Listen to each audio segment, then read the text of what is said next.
ሰላም ሰላም ጤና ይስጥልን ውድ የጋት ሚዲያ ቤተሰቦች እንደያላችሁበት ሀገር የሰዓት አቆጣጠር እንደምን አላችሁ እንደምን ቆያችሁኝ? ኢትዮጵያ ውስጥ ናችሁ ዝግጅት ለምትከታተሉ ውድ ቤተሰቦቼ እንደምን ዋላችሁ ማለት ፈልጋለሁ። ዕለተ እሑድ ሰኔ 14 2018 በኢትዮጵያ ዘመን አቆጣጠር ጁን 21 2026 በጎርጎሳውያን የዘመን ስሌት እንደቀደም ተከተል የጋት ዕለታዊ 3 አጫጭር መረጃዎችን ወደ እናንተ አደርሳለሁ። ዘወትር እንደምታደርጉት ዝግጅቱን ላይክ አድርጉ። ባላችሁ የግንኙነት አውታር ለሌሎች እንዲዳረስ ሸር ማድረጉን አትርሱ። ሀሳብ አስተያየት ስጡ። የጋት ሚዲያ ሜምበር ሁኑ። ጋት ሚዲያን በሱፐር ቻት በሱፐር ታንክስ ደግፉ። ከምንም በላይ ግን አብራችሁ ስለምትሆኑ አብራችሁ ስላላችሁ እጅግ የከበረ ምስጋና ይድረስ እያልኩኝ የመጀመሪያው እንግዲህ የኢትዮጵያ ሕዝብ የስልጣን ባለቤትነት መገለጫ የሆነው የሰባተኛው አገራዊ ምርጫ ውጤት በዛሬው ዕለት በይፋ ተጠናቋል።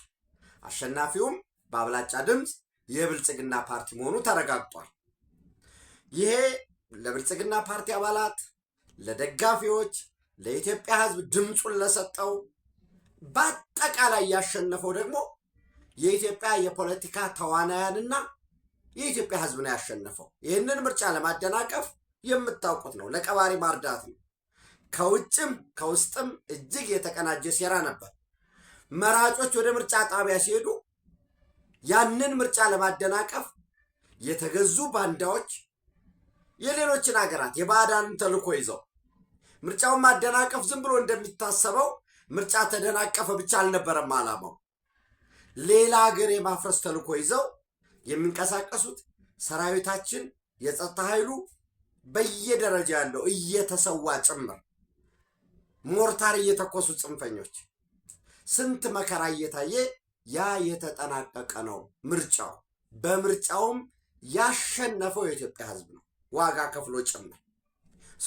ለኢትዮጵያ የፖለቲካ ልሂቃን፣ ለፓርቲዎች ምርጫው እንዲደረግ ዋጋ ለከፈሉ በየደረጃው ላሉ ለአመራሮች፣ ለብሔራዊ ምርጫ ቦርድ፣ ለሚዲያ ተቋማት ምርጫው መካሄድ አለበት መደናቀፍ የለበትም ላሉ ለነዚህ ሁሉ እኔ እንግዲህ ለጠቀስኳቸውም ላልጠቀስኳቸውም ክብር ምስጋና ይድረስ ማለት ፈልጋለሁኝ።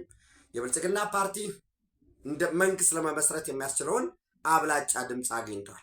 ነገር ግን ደጋግመን እንደምንለው ኢትዮጵያ ከምርጫ ባሻገር ነች።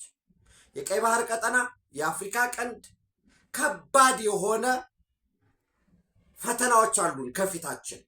የኢትዮጵያ ሕዝብ ያነሳቸው ጥያቄዎች አሉ። ከቀይ ባህር ጋር የሚተሳሰሩ የተፈጥሮ ሀብታችንን በተለይ የአባይ ወንዝ ብቻም አይደለም ወደ ናይል የሚገቡ ተፋሰሶችን፣ ሌሎችም ወንዞችን የመጠቀም በድህነት ውስጥ የሚኖር ሕዝብ ነው ያለ። የስራ አጥነቱን ለመቅረፍ የኑሮ ሁኔታውን ለማሻሻል ይህን ሁሉ የሚሰራው መንግስት የሚመሰርተው ብልጽግና ከሌሎች ጋር በትብብር በመሆን ኢትዮጵያን በተለይ በቀጣይ 5 ዓመት መቼም እያንዳንዱ ዘመን የራሱ ቫልዩ አለው። እያንዳንዱ ትውልድ የራሱ ተልዕኮ አለው። የትውልድ ተልዕኮ አለው ራዕይ እንዲተር የምንለው በዚህ ረገድ አስቀድሜ እንዳልኳችሁ የኢትዮጵያን የቀይ ባህር ጥያቄ፣ የኢትዮጵያን የመልማት ጥያቄ፣ የኢትዮጵያን የታሪክ ስብራት የመጠገን፣ የኢኮኖሚ ስብራቶችን የመጠገን ትብብር ይጠይቃል። በአሸናፊ ተሸናፊነት የሚቋጭ ሳይሆን በቀጣይ በመንግስት ምስረታ ሌሎችም የሚካተቱበት ከአራተኛው ምርጫ 5ኛው የተሻለ ነው። ቢያንስ በልምምድ ከ5ኛው 6ኛው የተሻለ ነው። ከ6ኛው 7ኛው የተሻለ ነው። በቀጣይም የሚመጡ ምርጫዎች የፖለቲካ ፓርቲዎችም ዝም ብሎ ምርጫ ሲመጣ ብቻም ሳይሆን እኔ ገዢውን የፖለቲካ ፓርቲም ጨምሮ ማለት ነው በየጊዜው ፖለቲካን ቋሚ ስራ መደረግ ያስፈልጋል። ብሔራዊ ምርጫ ቦርድም ተስፋ ማረገው ልክ ስኬጁል አውጥቶ ፓርቲዎችን የሚደግፍበት የፖለቲካ ፓርቲዎችም በተበጣጠሰ መልኩ ሳይሆን እንዲሁ ቢያንስ በዓለም ላይ ውድድር በበዛበት ዓለም ግዙፍ የሚባሉ ተቋማት ካሉ ድንበራችንን የሚሻገሩ አንድ የኢትዮጵያ አየር መንገድ ነው። እንደ ሁለተኛው የኢትዮጵያ ንግድ መርከብ ድርጅት ነው። ከነውስንነቱም የባህር በር ስለሌለ ቢያንስ የኢትዮጵያን ሰንደቅ ዓላማ እያውለበለበ የሚሄድ ሁለት ግዙፍ ድርጅት በዓለም ላይ ያለን ሰዎች ያለን ሀገር ሆነ በየሰፈሩ የየግል ኢጎ ምንም በቃ ሊበራል ዲሞክራሲ ነው የምከተል ይላል፣ አንደኛ ነው የምከተል እያለ ግን የተለያየ የፓርቲ ብዛቱ እኔ ብዛቱ ችግር አለው እያልኩ አይደለም፣ ግን በውድድር ሂደት ወደ አንድ ሰብሰብ ብሎ ሲሆን ኢትዮጵያ ውስጥ ግዙፍ የሚባሉ ፓርቲዎች ወደ 3 በቃ ማክሲመም 4 ወይ 3 2 የሚሆኑበት ያ እኔ አሁን አመላካች አይቻለሁ። ከብልጽግና በመቀጠል ኢዜማ ግዙፍ ፓርቲ ሆኖ የመውጣት እድል እንዳለው በውድድሩ ይሄ የታየበት ሁኔታ ነው ያለው። ከዛ ውጭ ባለፈ አንዳንድ የሃይማኖት ቅርጽ ያለው የሚመስሉ ፓርቲዎች አሉ። አንዳንድ ያው የብሔር ስለተፈቀደም ጭምር ነው። ከዛ ወጣ ብሎ አሻጋሪ የሆነ ሀሳብ ይዘው ሰብሰብ ብሎ በ8ኛው አገራዊ ምርጫ የተሻለ ደግሞ ካሁኑ የሚታይበት ይሆናል ብዬ አምናለሁኝ። በመንግስት ምስረታ እንዳልኳችሁ በቀጣይ ከላይ ከሚኒስትሮች ጀምሮ በክልሎች ላይ በዞን በወረዳ በቀበሌ አካታች የሆነ መንግስት እንደሚመሰረት ተስፋ አረጋለሁ። በየጫካው በግራ በቀኝሙ ነው ጠመንጃ እያወዛወዘ 4 ኪሎ በጠመንጃ ገባለሁ የሚለው ኃይል ያለው አማራጭ ዘላቂው መፍትሄ ምርጫ ብቻ መሆኑን ተገንዝቦ ለምርጫ ራሱን ዝግጁ እንዲያደርግ የቀጠናዊ ጉዳዮች ስላሉ ዝም ብለን እኛ ስናስበው በቃ ኢትዮጵያ ብቻ እንደ ደሴት ወስደን ሊሆን ይችላል። ቀጥዬ የምነግራችሁ ለምሳሌ የእስራኤል ባህር ኃይል ወይም የወታደራዊ ሰፈር በበርበራ ለመመስረት ንግግሮች እያለቁ እንደሆነ አላቸው። ከዚህ በፊትም በነገራችን ላይ ኢሊት ፎርስ ያለው ጥቂት ቁጥር ያለው ለሪኮነሰንስ ለቅኝት የሚጠቀሙበት በርበራ የዩኤን የተባበሩት አረብ ኤሚሬትን ቤዝ ይጠቀማሉ። ከዛ ባለፈ ግን በቃ የእስራኤል ጦር ሰፈር የሚል ለመመስረት እንቅስቃሴ ላይ ናቸው። ይሄ የእስራኤል የጦር ሰፈር ሶማሌላንድ ላይ ብቻ የራሱን የእስራኤልን ፍላጎት ብቻ አይደለም የሚይዘው የእስራኤልና የቱርክን ፉክክር ደጋግመን እንግዲህ ለባለፉት ጊዜያት አይተናል። ከእስራኤልና ቱርክ ፉክክር ጀርባ ደግሞ የእስራኤልና ግብፅ ጉዳይ አለ። ቱርክ በሶማሊያ ወይም በሞቃዲሾ ፖለቲካ ውስጥ ከፍተኛ የሆነ ተጽዕኖ የሚፈጥር ነው።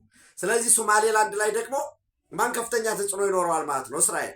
የሁለቱ ሀገራት ፉክክር ሄዶ ወደ አፍሪካ ቀንድ ሌላ ግጭት እንዳያመጣ በዚህ ውስጥም ከሩቅ እየመጡ የተለያዩ ሀገራት የጦር ሰፈር በመሰረቱበት ቀጠና እኛ ግን የቅርብ ተመልካች እንዳንሆን እንዴት አድርገን ተባብረን ከዚህ ልንወጣ ይገባል የሚለውን መመካከር ያስፈልጋል። አብሮ መስራት ያስፈልጋል።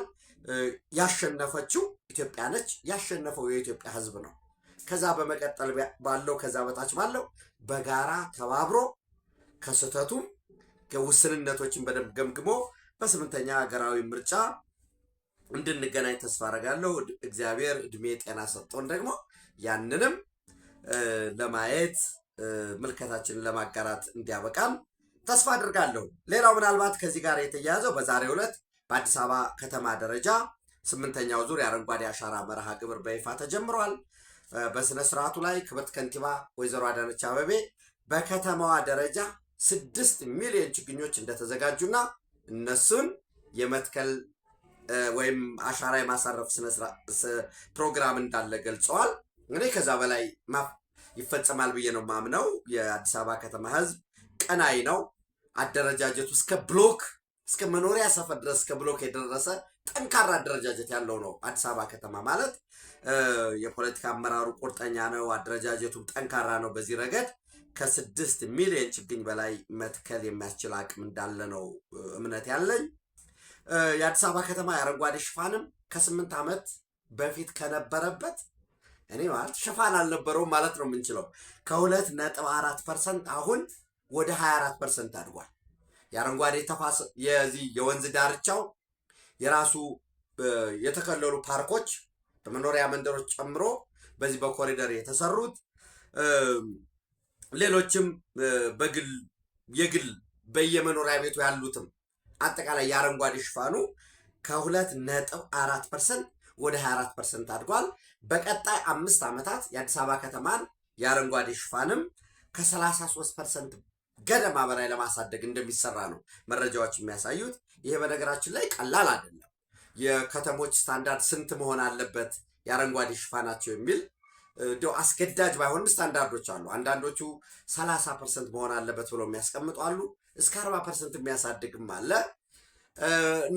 አስገዳጅ ስታንዳርድ ነው እያልኳቸው አይደለም። ነገር ግን አንድ ሰው በ1 ኪሎ ሜትር ወክ አድርጎ ለምሳሌ ከመኖሪያ ቤትህ ወይ ቤትሽ አዲስ አበባ ላይ ብትኖሩ 1 ኪሎ ሜትር ከተጓዘ ግሪን ኤሪያ ያ እንግዲህ ስፋቱ 3000 ሜትር ስኩዌር ሊሆን ይችላል። ሚኒመም ስታንዳርድ ግን ከዛ በላይ ከፍ ያሉ መናፈሻዎች አረንጓዴ ኤሪያ ሊኖር ይገባል ነው። በመንገዶችም በግራ በቀኝ እነዚህ ነው ያሉት። ድሮ ድሮ በዚህ ደረጃ እየተሰራ ነው። አዲስ አበባ ከተማ ሲባል ራሱ ከተማው ብቻ አይደለም ማየት ያለብን። የአፍሪካ መቀመጫ ነው። የአፍሪካ እህት ወንድሞቻችን ዋና ከተማቸው ነው። የአፍሪካ ህብረት መቀመጫ ነው። የዓለም አቀፍ ተቋማት ማዕከል ነው። ሰፎኬትድ ሆኗል። የትራፊክ የተጨናነቀ ነው።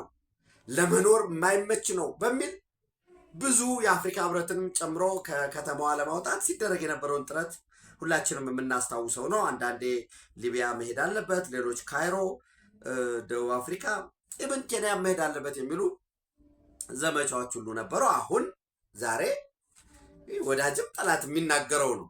ሌሎች ውስንነቶች አሉ፣ እነዛ ይፈቱ የሚል ካልሆነ በቀር የአዲስ አበባ ከተማ በመሰረታዊ ለውጥ ላይ እያለፈ ነው ያለው። ኢብን እስከ ዛሬ ከተሰሩ የኮሪደር ልማቶች በላይ የሚልቅ በአረንጓዴ ሽፋኑ በአገልግሎት ስታንዳርድ አሜኒቲ በማቅረብም የተቀናጀ ትራንስፖርት የማቅረብ ስራዎች የኮሪደር ልማቶች እየተጀመሩ ያለበት ሁኔታ ነው ያለው። በዚህ ረገድ ከጎሮ አደባባይ የምታውቁት ከሆነ ከጎሮ አደባባይ ወደ ኮዬ አደባባይ ድረስ ያለው ግራና ቀኝ መንገዱን የማስፋት አገልግሎቱን የማሻሻል ሁሉንም ስማርት ከተማ መገንባት በሚያስችልና አካባቢው ደግሞ እንደምታውቁት ከቦሌ ኢንተርናሽናል ኤርፖርት ጋርም ትስስር ያለው ስለሆነ ራሱ የቦሌ ኢንተርናሽናል ኤርፖርት ብቻም ሳይሆን አዲስ ቢሾፍቱ የሚሰራው የቢሾፍቱ ኢንተርናሽናል ኤርፖርት ከዋናው የቦሌ ኢንተርናሽናል ኤርፖርት ጋር በፈጣን ኤሌክትሪክ ባቡር ይገናኛል። ያ የሚገናኘው በፈጣን ኤሌክትሪክ ባቡር ሲገናኝ ግራና ቀኝ ባቡሩ በፍጥነት በነገራችን ላይ ከቢሾፍቱ ኢንተርናሽናል ኤርፖርት ቦሌ ለመምጣት ባለው ስታንዳርድ ወደ 8 ደቂቃ ነው የሚፈጀው። በፍጥነት ፈጣን ኤሌክትሪክ ባቡር የሚሆነው ሰው በግራና በቀኝ የሚመጣ ሰው አረንጓዴ ሽፋን ያለው ሌሎችም የተቀናጁ ሰው ከዛም ጋር ተያይዞ የሚሰራበት ሁኔታ ነው ያለው። ዝሮ ሁላችንም በአረንጓዴ አሻራ ውጭም ያላችሁ ቢሆን ዘመዶቻችሁን ቤተሰቦቻችሁን በእኔ ስም አንድ ችግኝ ትከል ማለት መቻል ይጠበቅባቸዋል። እንግዲህ የአረንጓዴ ሽፋን ወይንም ደን ጥቅሙን እችም ለጋት ሚዲያ ቤተሰቦች የማስረዳው ጉዳይ አይደለም፣ ሁላችሁም ብታውቁት ነው። ተን መጀመሪያ እንዳልኳችሁ ወደ ሶማሌላንድ ስንመጣ ያው እንግዲህ ሶማሌላንድ ከእስራኤል እውቅና አግኝቷል ድጋሜ ማለት ነው። ሪኮግኒሽን እንጂ ከዛ በፊት የእንግሊዝ ንግስት ወይም ንግስቲቷ በወቅቱ በ26 ጁን 1960 ነው እውቅና ያገኘው። እውቅና ሲያገኝ ሶማሌላንድ ከኬንያ ይቀድማል፣ ከራሱ ከሶማሊያ ይቀድማል፣ ከሞቃዲሾ ወይም ኢታሊ ሶማሊያ ከሚባለው ከነ ኡጋንዳ ሁሉ ይቀድማል። እነሱ ከዛ በኋላ ነው ያገኙት እና ሜድ በ23 ጁን 1960 ይላል። ሌድ ቢፎር ፓርላመንት ወደ እንግሊዝ ፓርላማ የቀረበው በ24 ጁን 1960 ነው። ዘን ካሚንግ ኢንቱ ኦፕሬሽን ደግሞ ኢሚዲየትሊ ቢፎር 26 ጁን 1960 ይልና በ26 ጁን 1960 ነው ነፃ የሆነ ሶማሌላንድ። ዘን 35 ሀገራት እውቅና ሰጠዋታል ለሶማሌላንድ መቀመጫውን በርበራ አድርጎ የሶማሌላንድ ሪፐብሊክ ተብሎ ሲመሰረት። በዛ ወቅት ኢትዮጵያ እውቅና ሰጥታለች፣ ፈረንሳይ፣ ራሷ እንግሊዝ፣ አሜሪካ፣ ግብጽ ሳይቀር 35 ሀገራት እውቅና የሰጡበት ሁኔታ አለ እና ምንድነው የሚለው the king's most excellent majesty in council ይልና whereas it is intended that the territories known as Somaliland protectorate hereafter referred to as Somaliland shall become an independent country on the 26th day of June 1960 hereafter referred to as the appointed day ብሎ ያስቀምጣል። ከዛ በኋላ the order may be cited in Somaliland order in council 1960 the order shall come into operation immediately before the appointed day ያለ ይቀጥላል። ድሮ ከዛ በኋላ ከ5 ቀን በኋላ 26 ጁን 1960 እውቅና አገኙ። ጁላይ 1 1960 ደግሞ ከሶማሊያ ጋር ወይም ከሞቃዲሾ ጋር ዩኒየን መሰረቱ። እዚያ ላይ እንግዲህ ብዙ ክርክሮች ይመጣሉ። ዩኒየኑ በትክክል አልጸደቀም፣ ምክር ቤት ላይ የሶማሌላንድ ምክር ቤት አላጸደቀው፣ እዛም በጋር አልጸደቀም የሚል ክርክሮች አሉ። ያ የሌጋል ጉዳይ ነው። ዘና 1991 ደግሞ አሁንም ሶማሌላንድ ነፃ ወጥቻለሁኝ በሚል ሲያውጅ ከኤርትራ ይቀድማል። ከዛ በኋላ ነው ኤርትራ እንደምታውቁት 1993 ነው በተባበሩት መንግስታት ድርጅት ሀገሩ ነው የተመዘገበው። ከዛ በኋላ እነ ደቡብ ሱዳን ሀገር የሆኑበት ሁኔታ አለ። ሰው ይህንን ሲጠይቁ ከኖሩ በኋላ ዲሰምበር 26 2025 ዲሰምበር 26 2025 ለብዙ ሀገራት ኦልሞስት ለ193 ሀገራት እውቅና ስጡን ብለው ከጠየቁ በኋላ እስራኤሎች እውቅና ሰጧቸው። እውቅና ሲሰጧቸው ዝም ብለው እውቅና እንስጥ አይደለም። ይሄ ሶማሌላንድ ያለበት ቀጠና የኤደን ባህረ ሰላጤ የገልፍ ኦፍ ኤደን ማዕከል ከመሆኗ ባለፈ የኢንዲያን ኦሽን እሱ ኢንዲያን ኦሽን ሄዶ ደግሞ የት ይገባል? ፐርሺያን ገልፍ ይገባል።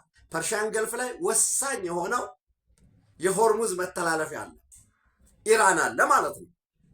ያ ከሆርሙዝ ወይም ከፐርሺያን ገልፍ በኢንዲያን ኦሽን ይመጣና ወደ ቀይ ባህር አድርጎ ወደ ሜዲትራኒያን በስዊዝ ካናል አድርጎ ወደ አውሮፓ የሚበተነው ኢኮኖሚውን የሚያንቀሳቅሰው ወሳኙ የኢነርጂ መስመር ደግሞ ልክ እንደ ሆርሙዝ የሚተላለፈው በባብኤል መንደብ ነው። ያ ባብኤል መንደብ ደግሞ ቾክ ፖይንቱ ማነቆ በላይ በኩል የመን ያለበት፣ በታች ጅቡቲ፣ መተላለፊያው ላይ ደግሞ ዋናው ቾክ ፖይንት ማን አለ? ሶማሌላንድ አለ። በዚህ ቦታ ላይ ያለ የሚወጣ የሚገባበትን የሚቆጣጠር ሄዶ ባቤል መንደብን ይቆጣጠራል። ባቤል መንደብን የተቆጣጠረ ቀይ ባህርን ይቆጣጠራል። ቀይ ባህርን የተቆጣጠረ ስዊዝ ካናልን ይቆጣጠራል። ስዊዝ ካናልን የተቆጣጠረ ደግሞ በአውሮፓ ኢኮኖሚ ውስጥ ከፍተኛ የሆነ ኢንፍሉዌንስ ተጽዕኖ ይኖረዋል ማለት ነው። ሶ እስራኤል በአውሮፓ በኩል የሜዲትራኒያን በዛ ለመገናኘት በዴድሲ በኩል የሚሰራለ እንግዲህ ያ ምን ያህል ወደፊት የምናየው ነው። እስከ 55 ቢሊዮን ዶላር የሚያወጣ ስዊዝ ካናልን የሚተካ ለመስራት እቅዶች አሉ። ይሄ የሚሰራ ከሆነ ጆርዳንን፣ ሳውዲ አረቢያና ራሱ እስራኤልን በጋዛ በኩል የሚተላለፍ ዘንድ ዴድሲን አገናኝቶ ወደ ሜዲትራኒያን የሚሄድ ማለት ነው። የቤንጎሪዮን ካናል የሚባለው እስከ 55 ቢሊዮን ዶላር ይፈጃል። አንዱ ጋዛ ላይ ያለው ኦፕሬሽን ነው ብሎ የሚያስቀምጠው የተለያዩ ጽሁፎችን ስታነቡ ኤኒዌይስ እስራኤል ወደ ሶማሌላንድ ሲመጣ ጂኦፖለቲክስ አለ። ቱርክ ደግሞ እጅግ ከፍተኛ የሆነ ተጽዕኖ በሶማሊያ ፖለቲካ ውስጥ አለው። የቱርክ ግዙፍ የሚባለው ባህር ኃይል ከራሷ ከቱርክ በመቀጠል ዋና ማዕከሉ ሶማሊያ ሞቃዲሾ ላይ ነው ያለው። ከዛ ባለፈ የጦር መሳሪያ የባሊስቲክ ሚሳይሎችን ጨምሮ ግዙፍ የሚባለው የጦር መሳሪያ ለመተኮስ ለመሞከር ቫስት በሆነው በኢንዲያን ኦሽን ላይ ፈለገው ርቀት የሆነ ቦታ ትሄዳላችሁ፣ ምልክት ታደርጋላችሁ፣ ያን ይመታሉ። የስፔሲፊኬሽን ለመሞከር የሚያስችል የተንጣለለ ኦሽን ያለበት ነው። እዚህ ፒሬቶች አሉ የሚተላለፉትን ሰው ከዛ ከቱርክ ጋርም ባለው ፉክክር ዝም ብሎ የጦር ሰፈር የመመስረት ወይም የየመኑን ሀውቲ አማጽያን ልክ የማስገባት ወዘተረፈ ብቻ አይደለም። ያው እንግዲህ ትናንት ማታ ጀምሮ ዛሬ ላይ ኤደን ወይንም የደቡብ የመን ዋና ከተማ የሆነችው ኤደን ላይ እጅግ ከፍተኛ የሆነ ሰላማዊ ሰልፎች ወደ ግጭት ያመሩ እየተከናወነ ነው። ዓላማውም ደቡብ የመን ሪፐብሊክ መስራት አገር እንሁን የሚል ጥያቄ ነው። እዛ ላይ ደግሞ ከዚህ በፊት በነገራችን ላይ ከአንድ 2 ሳምንት በፊት ቀጣዩ ሌላ የፖለቲካ ውርክብ መድረክ የሚሆነው ደቡብ የመን ነው። ያልተቋጨ ጉዳይ አለ በዩናይትድ አረብ ኤሚሬት እና በሳውዲ አረቢያ መካከል። ሳውዲ አረቢያ ፕሬዚደንሻል ሊደርሺፕ ካውንስል የሚባለውን ትደግፋለች።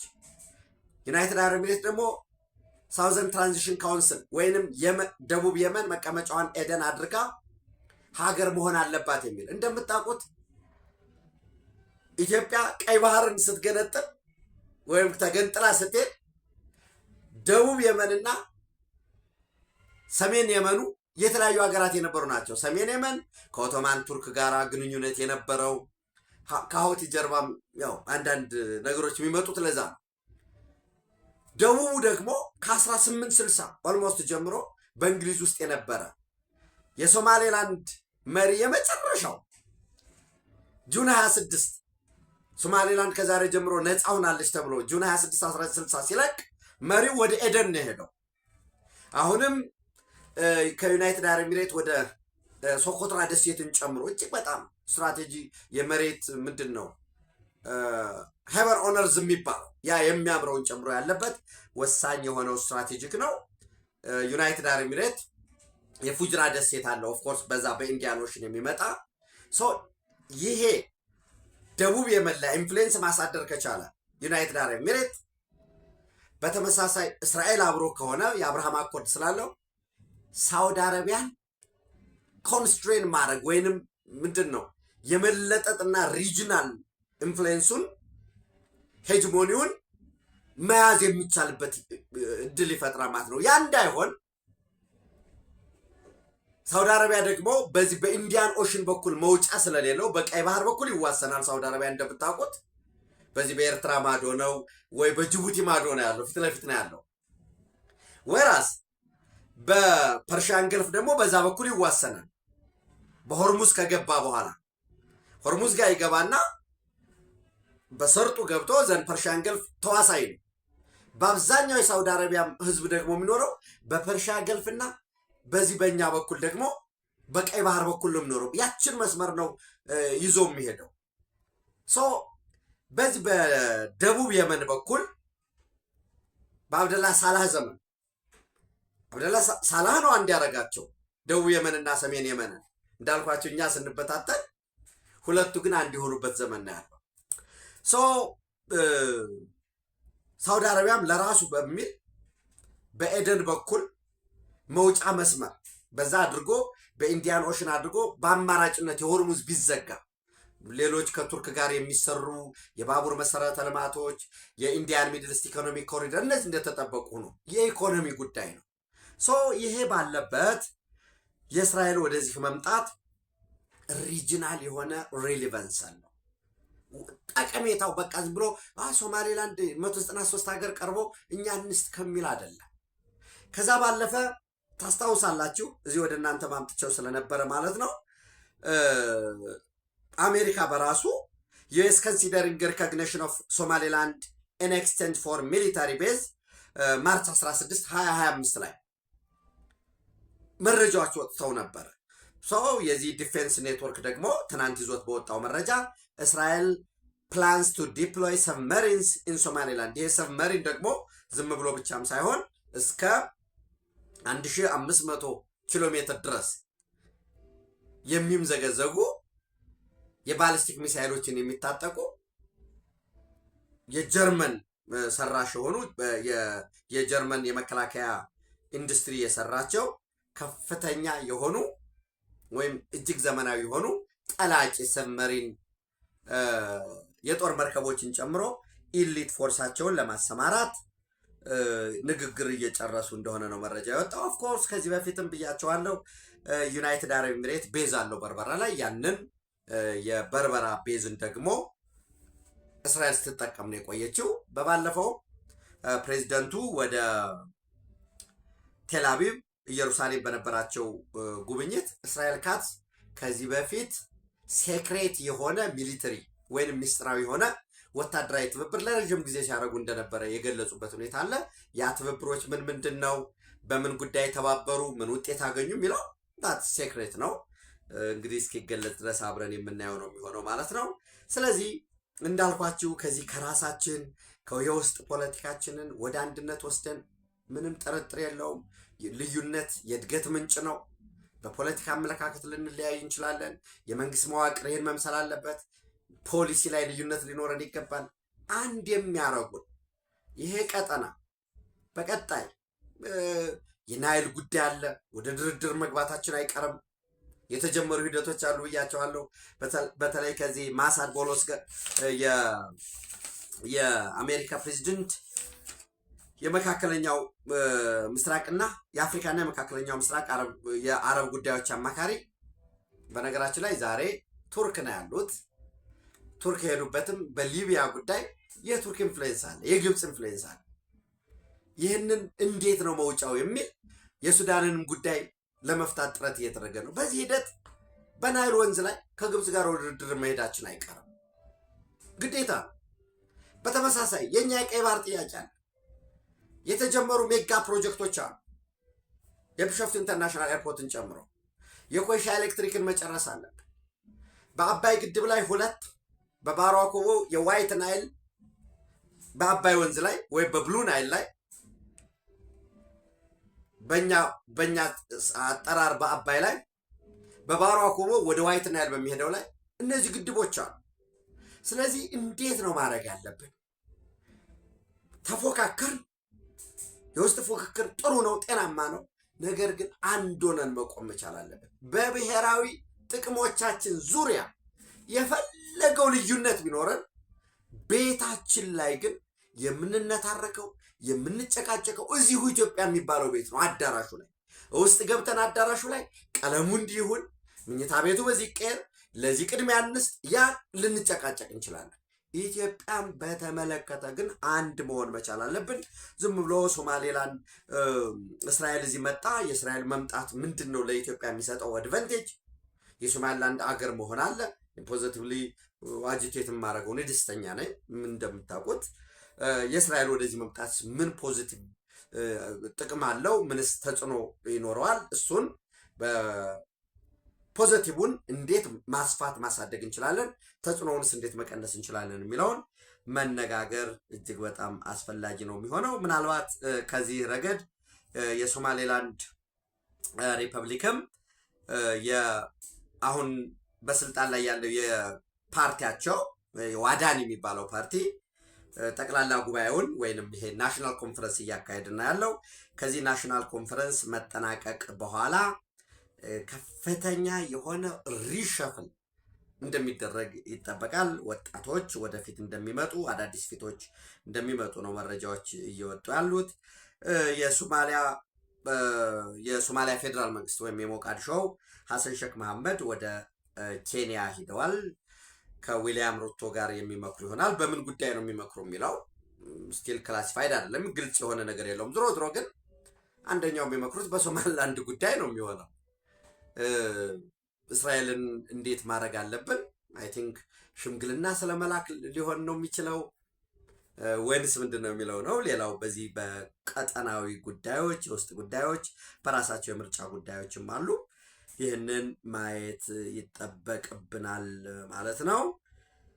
ሌላው ምናልባት ከቴልአቪቭ ወደ ሞቃዲሾ የቀጥታ በረራ ይኖራል የሚሉ ስምምነቶች አሉ የተነጋገሯቸው። ግን አሁን እዚህ ላይ ከቴልአቪቭ ከእስራኤል ቤት ከጀሩሳሌምም ሊሆን ይችላል ወደ በርበራ የሚደረግ በረራ አለ ማለት ሶማሌላንድ ኤርስፔሷን ሙሉ ለሙሉ ራሷ መቆጣጠር መቻል አለባት። ስለዚህ ምን ማለት ነው? ሌላ መልኩ ሶማሌላንድ ኤርስፔሷን እንድትቆጣጠር እስራኤል ድጋፍ ታደርግላታለች ማለት ነው። ከዛም ባለፈ እየወጡ ያሉ መረጃዎች የሚያሳዩት 800 ኪሎ ሜትር ገደማ ያለውን የባህር ጠረፏን እጅግ በጣም ወሳኝ የሆነውን በዚህ በኢንዲያ በገልፍ ኦፍ ኤደን ላይ ባህር ኃይል ለማደራጀት ትንሽዬ ዝም ብሎ የቅኝት አላቸው የሶማሊላንዶች። ትንሽዬ ማለት በትጥቅም ባለው የሰው ኃይል አደረጃጀትም እዚህ ግባ የማይባል ግን ፓትሮል የሚያደርግ አላቸው ትንሽ። እሱን በስልጠና በትጥቅም በአደረጃጀትም እንደሚደግፉትና በዚህ በአካባቢው ካለው እጅግ የተሻለ የባህር ኃይል ሆኖ እንደሚወጣ መረጃዎች እያሳዩ ነው። የሚቀር ማለት እኛም የጊዜ ጉዳይ ካልሆነ በቀር ለሶማሌላንድ እውቅና መስጠታችን አይቀርም። አሁን እውቅና የማይሰጥበት ያው ከዚህ ከቀይ ባህርም የራሳችን የሆነ የታሪካዊ ጉዳዮችም ስላሉ ነው። እኛ ላይ የነበረው ጩኸት ቱርክ ለራሱም ብሎ ከራሱም ፍላጎት አንጻር የአንካራ ዲክላሬሽን አለ። የዚህ አንካራ ዲክላሬሽን ቴክኒካል ጉዳዮች ላይ ብዙ አልተገፋም። እኛም ዴዲካት ስትራቴጂ ነው ብያቸዋለሁ ከዚህ በፊት። በዚህ ረገድም ስቲል አብሮ መስራት ያስፈልጋል። የኢትዮጵያ ኢኮኖሚ ማደጉ እያደገም ነው። በጣም ከዚህ በላይ ማደጉ አይቀሬም ስለሆነ በዛ ረገድ ኔትወርክ ሬልዌይ ኔትወርክ ስንዘረጋ ሌሎችም የሚተሳሰሩበት መንገድ ላይ መስራት ያስፈልጋል ማለት ነው። ወደ መካከለኛው ምስራቅ ስንሄድ እንግዲህ በዛሬው ዕለት የቡርገንስተክ ወይም ስዊዘርላንድ ላይ ተገናኝተው ነበረ። የፓኪስታን ጠቅላይ ሚኒስትር ሸህባዝ ሸሪፍ፣ በአሜሪካ በኩል ምክትል ፕሬዚደንቱ ጄዲ ቫንስ፣ የአሜሪካ ልዩ መልእክተኛ ስቲቭ ዊትኮፍ፣ ጃሬድ ኩሽነር በአሜሪካ በኩል፣ በኢራን በኩል ደግሞ የኢራን ፓርላማ አፈ ጉባኤ ባጋር ጋሊባፍ እንዲሁም ውጭ ጉዳይ ሚኒስትሩ አባስ አርጋች እና ሌሎች አማካሪዎቻቸው ሆነው ለድርድር ተገኝተው ነበር። እንግዲህ አንዳንድ የሚወጡ መረጃዎች አሉ። ምንድነው? ለምሳሌ የኢራን ልኡካን ፎቶ መነሳት አንፈልግም፣ የጋራ ፎቶ እንዲኖረን ስለማንፈልግ የፎቶ ካሜራማኖች ምናምን መውጣት አለባቸው ብለው እንደነበረ ኢራን ምንድን ነው የሚለው the Iranian negotiation team refused to take a joint photograph with the US delegation ይላል። እንዲያውም the Iranian delegation refused to enter the negotiation hall before members of the media had left ሳይወጡ እኛ እንገባም የሚለው of course ያው እንግዲህ ካለው ዘመናዊ ቴክኖሎጂ አንፃር የካሜራማኖች ባይኖሩ አንዳንዴ እኮ አምፖሎች የምናያቸው ነገሮች ካሜራ ሆኖ ሊያገለግሉ ይችላሉ። ስቲል ግን ምን ያህል ቴንስ እንደሆነ የሚያመለክት ነው ማለት ነው። በዚህ ረገድ ከኢራን በኩል የጦር መሳሪያ ወይም የኒውክሌር የጦር መሳሪያ የኒውክሌር ቦምብ እንደማንታጠቅ ማረጋገጫ የጽሁፍ መስጠት እንችላለን። ነገር ግን የኒውክሌር የማበልጸግ ካፓቢሊቲያችንን ወይንም ለማበልጸግ በዚህ በፎርዶን ያሉትንም በተለያዩ ቦታ ኒውክሌር ስናበለጽግባቸው የነበሩትን ነገር ማፍረስ አንፈልግም የሚል ጉዳዮች መጥተዋል። በተለይ ማሱድ ፔዜሽኪያን የኢራን ፕሬዚደንት ኢራን is ready to give written assurance it will not build a nuclear bomb የጽሁፍ ማረጋገጫ መስጠት እንችላለን ወይም ዝግጁ ነን ያለ መስጠት while insisting on its right to enrich uranium እያበለጸግን ሶ ዩራኒየም የምታበለጽግ ከሆነ የሆነ ቀን ሽፍት ልታረገው ትችላለህ ማለት ነው። በጣም ከባዱ ነገር የማበልጸጉ ስለሆነ ይሄ አንደኛው ከእስራኤል ወደ ጦርነቱ አሜሪካና እስራኤል ወደ ጦርነት ሲሄዱ አሜሪካ የኒውክሌር ቦምብ እንዳትታጠቅ የሚል ነው ግባቸው። ከዚያ በኋላ ያለው ሪጅም ቼንጅ እናረጋለን፣ ፖስት ዋር የሆነ ሆርሙዝን እናስከፍታለን፣ ሆርሙዝ በነፃ ይሆናል። እነዛ ፖስት ዋሮች ናቸው። ዞሮ ዞሮ ደግሞ በእስራኤል በኩል ደግሞ የኒውክሌር ቦምብ እንዳትታጠቅ ማድረግ አንዱ ነው። የኒውክሌር የማበልጸግ አቅሟን ሙሉ ለሙሉ ማውደም ሁለት ነው። ሶስተኛ ደግሞ የባሊስቲክ ሚሳይል ጉዳዮች አሉ። አራተኛ የኢራን ፕሮክሲዎች ራሱ የሊባኖስን ሄዝቦላ፣ ሐማስን፣ የኢራቅ ሚሊሻዎች፣ የሶሪያ ሚሊሻን፣ ሌሎችም የየመኑን ሀውቲ እነዚህ በሙሉ ስቴት ቴረር ስለሆነ ስቴት ስፖንሰርድ ቴሮሪዝም ስለሆነ ሪጅም ቼንጅ ማምጣት ብቻም ሳይሆን ያንን እንዳይተባበር ጋራንቲ ማድረግ ወይንም ያው ሪጅሙን ቼንጅ አድርጎ ዲሞክራሲን የህዝብ መንግስት መትከል በሚል የተቀመጠ ነበረ። እንግዲህ በዚህ ውይይት ላይ በኤምኦዩ ላይ ለመነጋገር ሲሄዱ የማሱድ ፔዜሽኪያን ይሄ መግለጫ መውጣት የራሱ የሆነ ዳራ ይፈጥራል። ከዛ ባለፈ በሊባኖሱ ሄዝቦላ እና በእስራኤል መከላከያ በአይዲኤፍ መካከል የተኩስ አቁም ስምምነት ተፈጽሟል የሚል መረጃዎች ቢወጡም ስቲል ግን ሄዝቦላ ሮኬቶች፣ ድሮኖች ማስወንጨፉን አላቆመም። በዚህ ረገድ ፕሬዚደንት ዶናልድ ትራምፕ ተከፋይ ወይንም በከፍተኛ ደረጃ ገንዘብ የሚከፍሉትን ምናልባት ቃል በቃል ምን ብለው እንደጻፉ ባነብላችሁ ደስ ይለኛል። ምንድን ነው ያሉት? well Iran must immediately stop their highly paid proxies in Lebanon from causing trouble. If they don't, we will hit Iran very hard again just like we did last week only harder ፕሬዚደንት ዶናልድ ትራምፕ ይህም ብለዋል። ስለዚህ እኔ ዛሬ ገጠሚ ጁን 21 ነው። በዚህ 8 ቀናት በመጪዎቹ 8 ቀናት ብያቸው ነበረ። ስለዚህ 7 ቀን ይቀራል ማለት ነው። እስከ 28 እስከ ጁን 30 ድረስ በኢራንና በአሜሪካ መካከል የተፈረመው ኤምኦዩ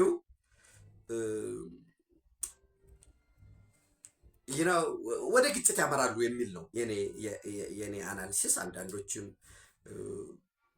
ለማሳየትም እየሞከሩ ስለሆነ ምክንያቱም የተለያየ ግብ እስራኤል ለምሳሌ ይዘው ወደ ጦርነቱ የገቡትን ግብ አላሳካንም፣ ቢትሬ ተደርገናል፣ ለአንድ ወር ወይም ለሁለት ወር ያለው በዛ ሆርሙዝን ዘግተን ተጨማሪ ድብደባን ብናደርግ ኑሮ ይሄ ሪጅም ሊወድቅ ነበር፣ ኮላፕስ ሊያደርግ ነበር በሚል የሚነሳለ በዚህ ሪፐብሊካኖችም ዲሞክራቶችም የአሜሪካ ኮሚኒቲም አጠቃላይ በእስራኤል በኩልም ያለው የተለያየ ውጤቶች ነው እየወጡ ያሉት። እንግዲህ ይህንን በደንብ መከታተል ያስፈልገናል ማለት ነው። ከዚህ ከሊባኖስ ጋር ተያይዞ የእስራኤል የመከላከያ ሚኒስትር እስራኤል ካትስ በፍጹም በፈር ወይንም ይሄ ሴኩሪቲ ዞን ላይ አንለቅም የሚል ሰጥተዋል። እስራኤል ዊል ኖት ዊዝድሮ ፍሮም ዘ ሴኩሪቲ ዞን ኢን ሊባኖን እስራኤል ዲፌንስ ሚኒስትር እስራኤል ካትስ አለ። የኬር ስታርመርም ነገ ሰኞ እንደሚለቁ እየተጠቀሰ ነው፣ የብሪታንያው ጠቅላይ ሚኒስትር። እሱም በራሱ ኢንፍሉዌንስ አለው ኮኔክትድ ስለሆነ ማለት ነው ፖለቲካው። ሌሎች ተጨማሪ መረጃዎች ማስረጃዎችን ወደ እናንተ ማድረሳችን እንቀጥላለን። ኢትዮጵያ በክብር ለዘላለም ትኑር። ዛሬ ኢትዮጵያ ማሸነፏ በይፋ የተገለጸበት ቀን ነው። የምርጫው ውጤት ብቻም ሳይሆን አብሮ በጋራ መስራት መቀጠል መቻል አለበት። ቴንኪው